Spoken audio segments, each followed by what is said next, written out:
Lacko, ja ako televízny maniak od detstva najúplejšieho, túto verziu si pamätám, ale keby si bol taký láskavý trošičku povedať o tom bližšie, že čo, aj toto je? No jasne. Ešte bolo... Tu, čo vidíte, tie televízory, tu a tu, to boli prvé televízory, ktoré začali vyrábať v Československu. 4001, 4002, 4002. Bez rádia je 4001 a s rádiom 4002. To si pamätám ešte od môjho starého otca. Hej, no vidíš. Krásne. No a keď to ale nefungoval obraz až tak dobre. No ale keď Aká to porovnávame... bola výroba? Aký štát? To je Československo. Československo.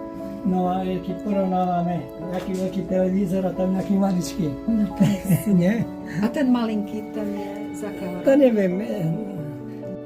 A to už bolo zo socializmu asi, nie? Hej. Také 70 No. roky, 60 Niečo ešte bolo aj pred 89. myslím tie. Áno. No, ale to, Medzi týmto telefónom a týmto telefónom, tak to je ten rok výroby, Už ktorý len- rok. Tak asi 2-3 roky. Hej, 2 roky a toto je rok výroby 1914. Wow! No. Tak to je niečo. Hej. A to Ním, tak aj kedy tam. v živote išlo?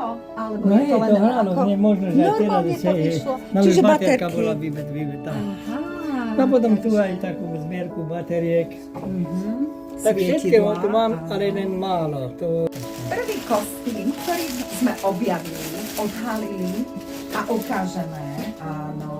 Wow, ten je krásny. Slovensko. Uniforma moja. Tvoja No. uniforma? Ako keď si bol vojakom. Hej. Takže v akých rokoch to bolo? Už nepýtaj sa na roky. Nepamätám si už, ale je mi povedaná zo starších filmov. Hej. Takže asi roky 1970 Tak do 89. až do 89. Hej.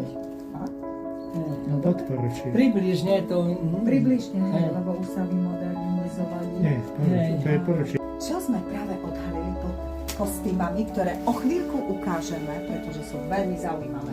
Pozrite, zbierka asi 60 telefónov Rôzne typy, z hej. minulosti, rôznych typov. A z akých rokov? No tak to celkové, vieš, to už... Je to Nie, či nie ten druhý pohár. Čo, pozri sa? Casovia Retro 2004, Spanila jazda 2003, no, takže a táto, zraz vozidel značky Škoda, 3. miesto, zvolen 2002 Hej. a toto nemá asi označenie, takže nevieme, o čo